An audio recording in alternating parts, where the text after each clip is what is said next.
할렐루야. 지난주에 우리는 아브라함과 언약을 맺으신 하나님에 대해서 보았습니다. 하나님께서는 아브라함과 언약을 맺으셨죠. 갈대아 우르라고 하는 우상 단지들만 있는 곳에서 하나님이 특별히 그를 불러내셔서 약속을 하셨습니다. 언약을 하셨어요. 그래서 그 언약을 통해서 하나님이 그를 복되게 하시고 또 그를 통해서 온 족속이 복을 얻을 것이라고 하는 놀라운 언약을 해주셨습니다.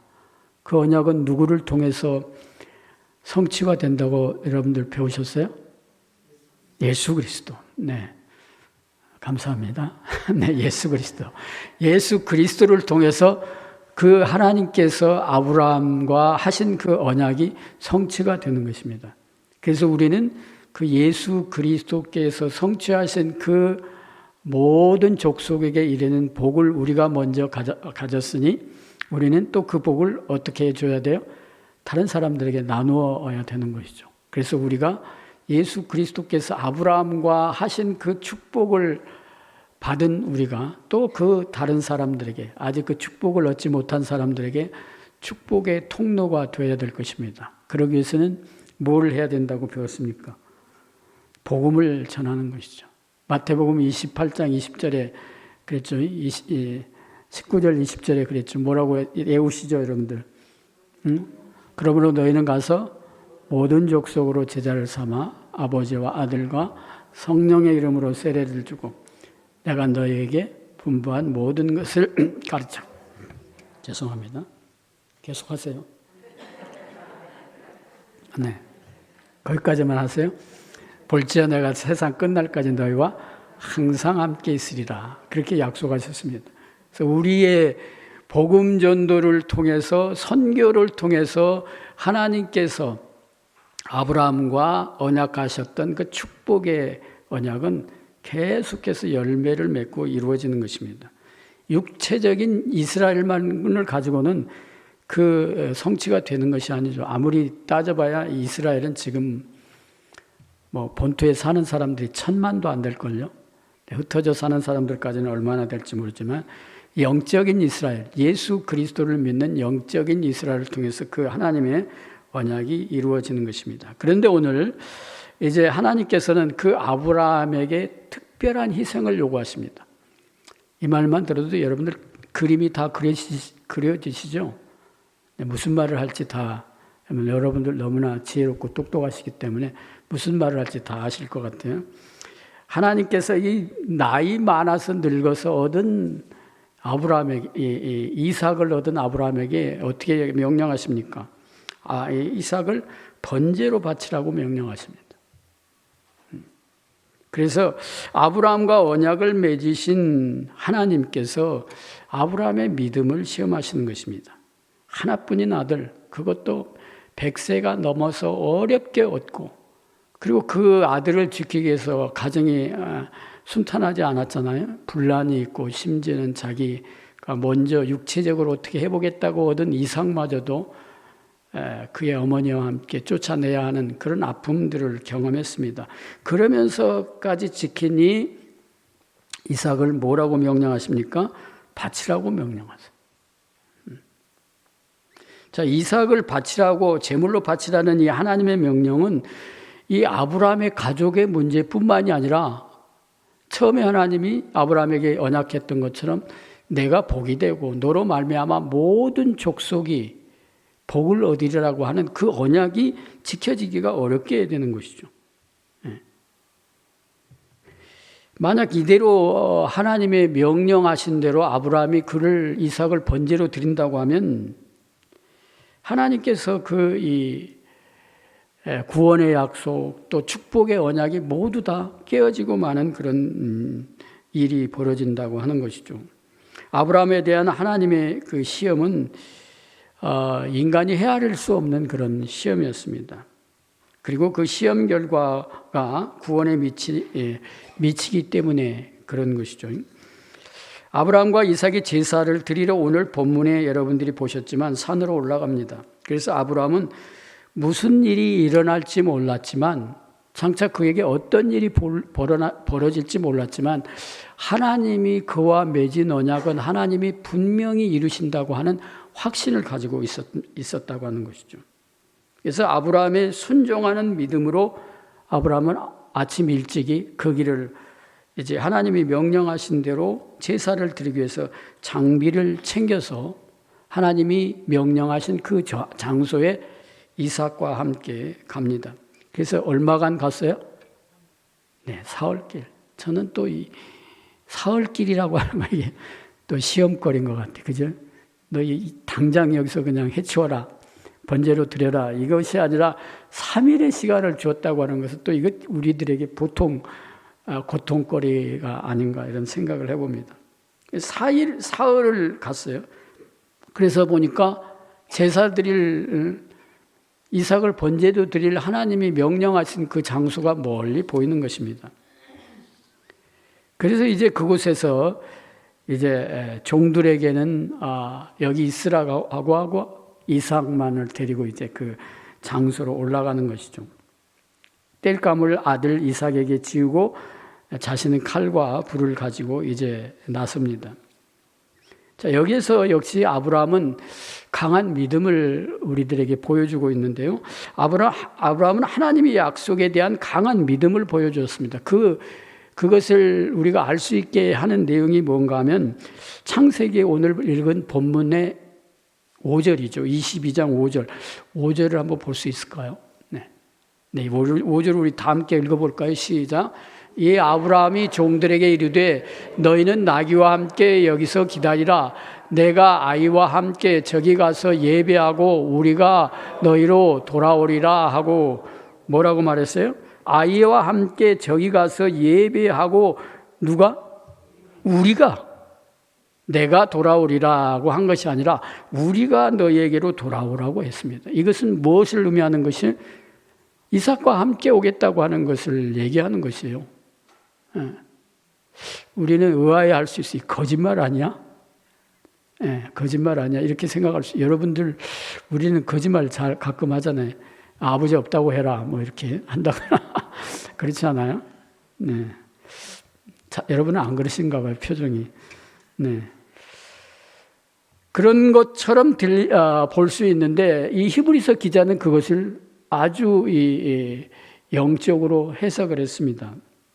오늘 창세기에도 그렇게 말씀하신 것처럼 예배하고 우리가 너에게로 돌아오리라 하고 그렇게 말한 것처럼 또 이 히브리서 기자는 그렇게 믿었다고 하는 것이죠. 설령 이삭이 죽음을 맞이한다고 해도 하나님이 그를 다시 살리실 것이라고 하는 것을 믿었다는 것입니다. 놀라운 거 아니에요? 그런데 그 아브라함의 믿음대로 하나님께서는 그 대신한 그 제물을 준비하셨습니다. 여러분들 우리는 그 대리라는 개념에 아주 익숙하잖아요. 요즘은 뭐도 있습니까? 대리운전도 있잖아요. 네. 여러분들은 그런 대상이 아니지만 술 좋아하는 사람들은 이제 음주운전 단속의 대상이 되니까 이제 대리운전 불러가지고 운전하고 그러잖아요. 우리 신학교 때 이렇게 하면 좀 부끄러운데 대리 출석. 네. 학생들이 강당에 많으면 어떤 사람들은 내 대신 대답해달라고 그러고 이제 바쁘면 빠져나간단 말이죠. 교수들이 제일 혐오하는 것 가운데 하나가 대리 출석하는 겁니다. 제가 신학교 때 그 신학 강좌 코스를 듣는데 어떤 강도사님은 너무나 다급했는지 출석을 꼭 해야 되겠는지 사모님을 보냈더라고요. 네. 그건 애교스럽죠. 오히려 사람을 보내서 대신하게 강의를 들었으니까. 대리라고 하는 그 개념이 상당히 익숙해 있어요. 대신하는 거잖아요. 대신.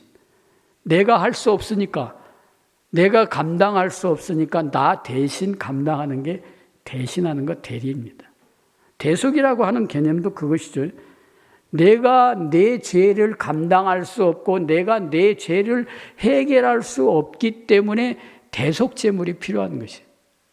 여러분들 우리 인생은 내 죄를 해결할 수 있습니까? 없습니까? 절대 없습니다.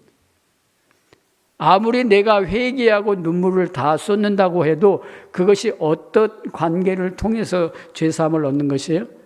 예수 그리스도를 통해서 죄사함을 얻는 거예요. 나로는 절대 내 죄를 해결할 수 없다고 하는 것이죠.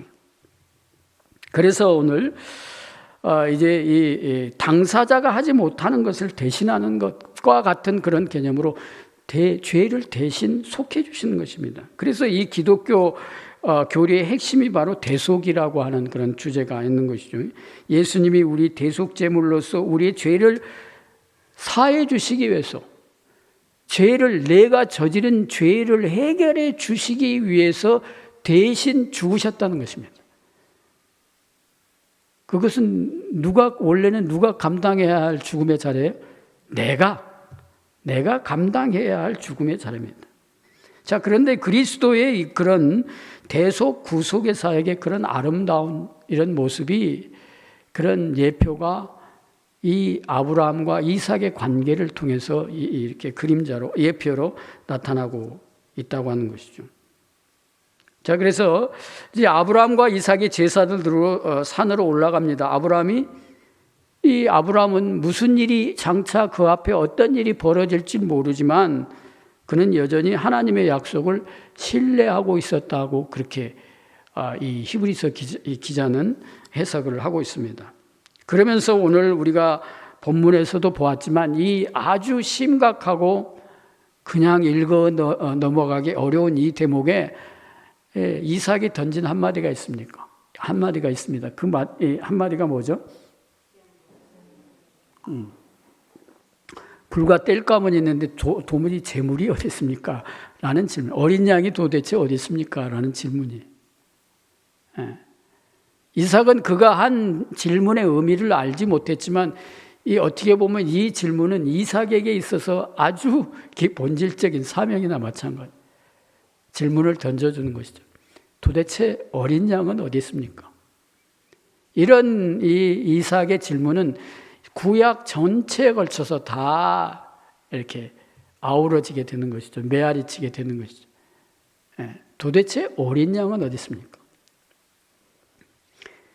우리의 죄를 대신 속하고 죄를 해결할 수 있는 번제드릴 어린 양은 어디 있습니까? 라는 이런 질문인 것이죠. 자, 여러분들 오늘 본문 22장 7절 8절을 다시 한번 읽어볼까요? 시작. 이삭이 그의 아버지 아브라함에게 말하여 이르되 내 아버지여 하니 그가 이르되 내 아들아 내가 여기 있노라. 이삭이 이르되 불과 나무는 있거니와 번제할 어린 양은 어디 있나이까? 아브라함이 이르되 내 아들아 번제할 어린 양은 하나님이 자기를 위하여 친히 준비하시리라 하고 두 사람이 함께 나아가서, 이삭이 번제할 양은 도대체 어디 있습니까? 라고 묻습니다. 이삭은 아버지가 이 칼과 불을 가지고 있는데 자신은 나무를 쥐고 있는데 제물로 드릴 동물이 없다고 하는 것을 알았습니다. 그래서 이 이삭의 질문은 계속해서 이 구약 전체에 걸리는 그런 질문이 되는 것이죠. 번제할 어린 양이 어디 있습니까? 늙은 아버지가 뭐라고 대답합니까? 번제할 어린 양은 어떻게 한다고요? 하나님이 친히 준비하시리라. 이것이 바로 기독교 신앙의 핵심이라고 하는 것이죠. 죄는 누가 해결하십니까? 하나님이 해결하세요.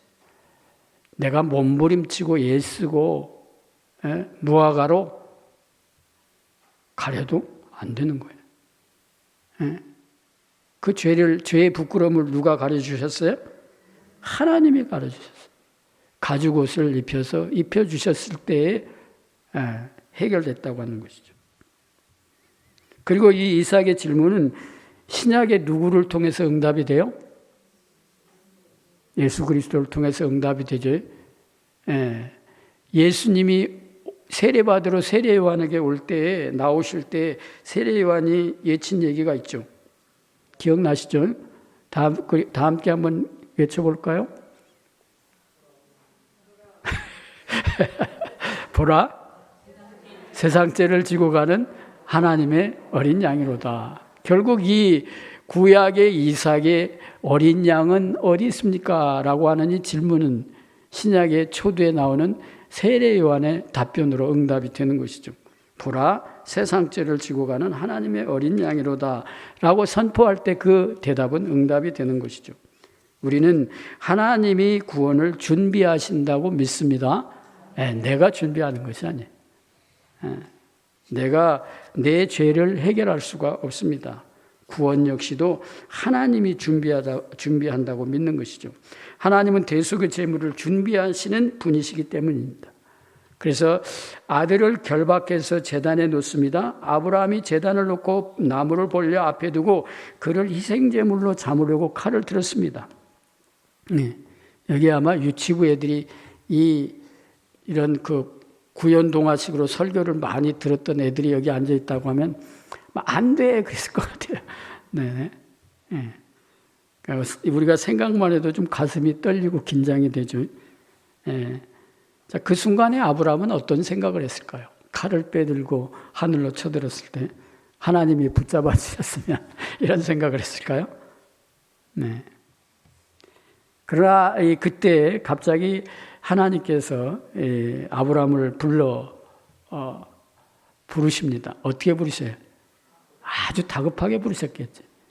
여러분들이 하나님이라고 생각하고 한번 불러보시죠. 네, 그냥 아브라함아, 아브라함아 이렇게 조용조용 그렇게 불렀겠어요? 너무나 다급하게 불렀겠죠. 네? 흉내도 못 낼 것 같은 다급하게 급하게 불렀을 것입니다. 네. 내가 내 아들 내 독자라도 내게 아끼지 아니하였으니 내가 이제는 내가 하나님을 경외하는 줄 아노라. 하나님이 아브라함의 믿음을 시험하셨고 아브라함은 그 믿음의 시험을 당당히 통과했습니다. 사단은 우리를 시험할 때 우리를 쓰러뜨리려고 시험하지만 하나님께서는 시험하실 때 우리를 더 견고하게 단단하게 세우기 위해서 우리를 시험하신다고 하는 것이죠. 모든 것을 이룰 수 있는 그런 순간이 있어도 기꺼이 순종하고자 했기 때문에 그렇습니다. 아브라함에게 있어서 이삭은 모든 것이죠. 그렇지 않습니까? 모든 것이죠. 더 이상 있을 수가 없는 것이죠. 참된 믿음은 온전한 순종으로 이어지는 것입니다. 그리고 그 이삭은 누구의 예표가 되는가 하면 바로 우리 모든 인생들의 죄를 대신 속해 주실 대속 제물이신 그리스도를 예표하고 있습니다. 하나님의 천사가 아브라함을 제지한 후에 아브라함은 가시 덤불사의 숫 양을 보았습니다. 하나님이 이삭을 대신해서 준비하신 제물이죠. 아브라함은 이삭 대신에 순양을 바쳤고 그 장소를 여호와께서 준비하신다라고 해서 여호와 이레라고 불렀습니다. 그래서 속죄의 중심은 십자가에서 죽음으로 친히 죄인들의 모든 죄를 대속해 주신 예수 그리스도의 십자가입니다. 십자가. 그리고 무제한 희생을 통해서 죄를 덮고 또 우리의 죄책감을 해결하시는 것이 그것이 어떻게 보면 구약 희생 제사 제도를 배경으로 하는 것이죠. 하나님의 뜻을 완전하게 계시하고 또 그의 행한 일들을 통해서 예수님은 우리 인간의 본성을 입으셨습니다. 그리고 그 본성의 요구와 필요를 짊어짐으로써 그가 인류와 동일시했죠. 그런 내용이 이제 빌립보서 여러분들이 잘 알고 있듯이 빌립보서 2장에 나타내주고 있죠. 그는 근본 하나님의 본체시나 하나님과 동등됨을 취할 것으로 여기지 않고 종의 형체를 이제 누구와 같이 되었고 사람과 같이 되었고 그분은 죄가 없으십니다. 예수님은 순종을 통해서 하나님의 우리에게 주신 그 율법을 존중하셨고 또 십자가에서 대속적인 죽음을 통해서 우리 인생들을 죄에서 구원해 주신 것입니다. 그래서 이 대속하는 어린 양이라고 하는 주제는 성경 전체를 통해서 계속 흐르고 있는 것입니다. 아브라함은 하나님이 어린 양을 공급해 주실 것이라고 하는 믿음이 있었다고 하는 것이죠. 그것이 히브리서 기자의 해석입니다. 6월절의 어린 양의 피가 6월절의 어린 양은 어떤 연유에서 시작이 됐는지 기원을 다 아시죠? 이스라엘이 애굽에서 430년 동안 종노를 할 때 하나님께서 그들의 신음소리를 듣고 그들을 인도하여 내시잖아요. 근데 바로가 말을 잘 안 듣습니다. 그래서 10가지 재앙을 내리잖아요. 마지막 재앙이 뭐였어요? 장자의 죽음이었어요. 결국 그 장자의 죽음을 통해서 이제 바로가 항복하게 되는 것이죠. 그러나 그 장자의 죽음은 모든 사람들에게 다 미치는 죽음이었어요. 그러나 어떤 사람만이 그 장자의 죽음을 피할 수 있었어요? 네, 어린 양의 피. 문설주와 문인방의 어린 양의 피를 바른 그 사람들만이 그 죽음을 피할 수가 있었습니다. 그것도 역시 뭐예요? 어린 양의 피입니다. 어린 양의 피.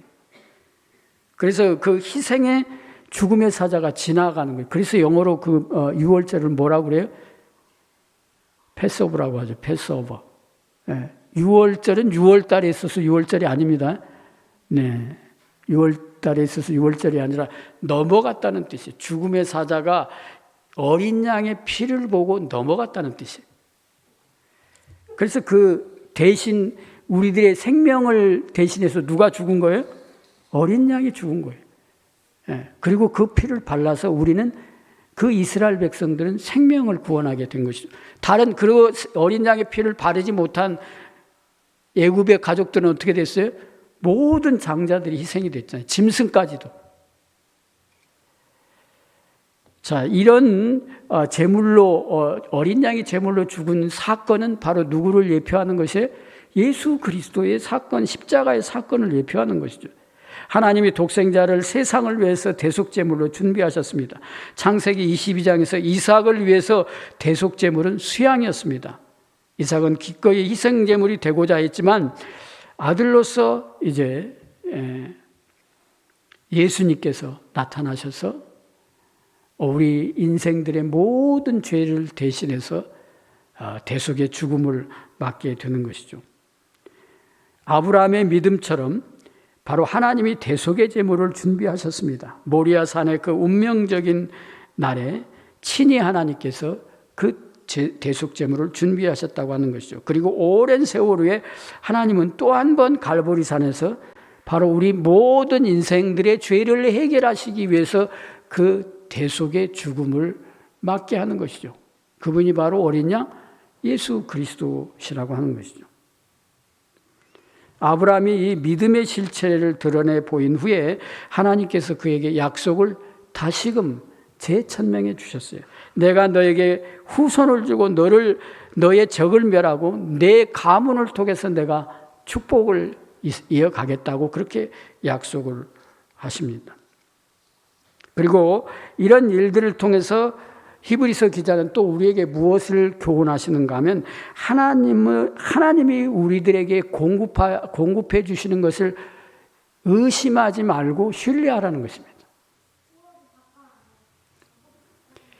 그래서 이 히브리서 기자는 이 사건을 통해서 그런 놀라운 그런 해석을 우리들에게 전달하고 있죠. 우리 다 함께 히브리서 11장 17절 19절을 읽어볼까요? 네, 보이시죠? 우리 같이 읽겠습니다. 아브라함은 시험을 받을 때에 믿음으로 이삭을 드렸으니 그는 약속들을 받은 자로되 그 아들을 드렸느니라. 그에게 이미 말씀하시기를 내 자손이라 칭할 자는 이삭으로 말미암으라 하였으니 그가 하나님이 능히 이삭을 죽은 자 가운데서 다시 살리실 줄로 생각한지라. 비유컨대 그를 죽은 자 가운데서 도로 받은 것이니라. 뭐라고 믿었다고요? 죽은 자 가운데서 다시 살리실 줄을 생각했다고 그렇게 말씀합니다. 그래서 이 믿음장이라고 불리는 히브리서 11장은 바로 이 히브리서 기자는 아브라함의 믿음을 그렇게 칭찬하고 있는 것이죠. 하나님이 아브라함을 시험하셨을 때 아브라함이 이삭을 바칠 수 있었던 것은 그 하나님께서 이삭을 다시 살리실 줄을 믿었기 때문에 그랬다고 하는 것이죠. 아브라함은 그의 우선 상속자가 세상을 회복시키실 것이라고 하는 그 약속을 받았습니다. 그는 하나님의 약속을 바라보고 이삭을 제물로 바치는 하나님의 명령을 수행했던 것입니다. 아브라함은 어떻게 이삭을 바칠 수 있었을까요? 아브라함이 이삭을 바칠 수 있었던 것은 그가 단순한 믿음이 아니라 오늘 히브리서 기자가 해석하고 있듯이 부활을 믿었다고 하는 것입니다. 다시 살아날 것을 믿었다고 하는 것이죠. 하나님이 이런 믿음은 어떤 사건이 그에게 있어서 도움이 되었을까요? 아브라함은 어떻게 이삭을 얻었어요? 마치 태가 죽은 것 같은 90세나 된 그의 아내 사라를 통해서 이삭을 얻지 않았습니까? 그것은 불가능한 일이죠. 불가능한 일인데 그 가운데 이삭을 얻었기 때문에 그런 경험들이 아마 그에게 그 명령을 수행하는 데 큰 역할을 했을 것이라는 생각을 해보게 되는 것이죠. 죄악된 인간이 거룩한 하나님과 올바른 관계를 맺기 위해서는 꼭 희생제물을 필요로 하는 것이죠. 바로 아브라함이 이삭을 결박한 그 장소 모리아산은 장차 누가 그곳에서 십자가를 지기시게 돼요? 예수 그리스도가 십자가를 지시게 되는 것이죠. 이 모든 성전 제사를 가르치는 궁극적인 이 희생은 예수 그리스도의 십자가 사건을 통해서 이루어지는 것입니다. 그래서 이 대속의 제물과 죽은 자를 살리시는 하나님의 능력에 대한 이 아브라함의 믿음이 우리의 모범이 되는 것입니다. 제사와 부활을 신뢰하는 바로 이 믿음의 틀이 신약에 또는 이 신약에서 말하는 구원을 이루는 믿음의 틀이라고 볼 수 있는 것이죠. 우리는 예수님의 죽음과 무덤에서 승리를 믿고 있는 것이죠. 여러분들 모두 믿으시죠? 죽었다 다시 살아나신 예수 그리스도의 부활의 사건을 믿는다고 하는 것이죠. 그 믿음은 우리가 하나님께 순종하기 위해서 사용되어야 할 위대한 수단이 되어야 되는 것이죠. 우리가 이 세상을 살아갈 때 믿고 하나님의 자녀가 되었다고 해서 모든 것이 순탄하지는 않잖아요. 예수 믿고 순탄했습니까?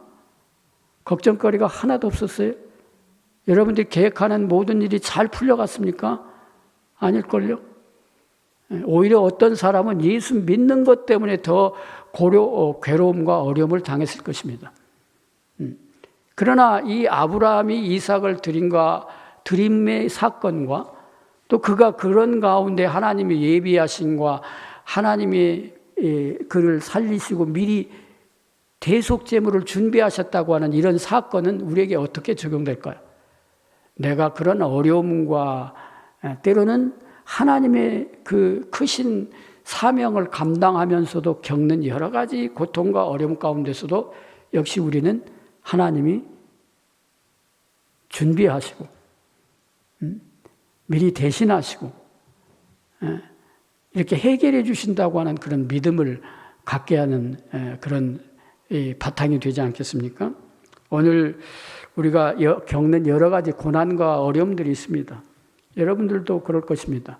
저보다 오히려 더 많은 어려움과 고통을 당한 분도 있습니다. 그러나 그런 가운데 여러분들의 믿음을 지금까지 지키고 견디게 했던 힘이 무엇입니까?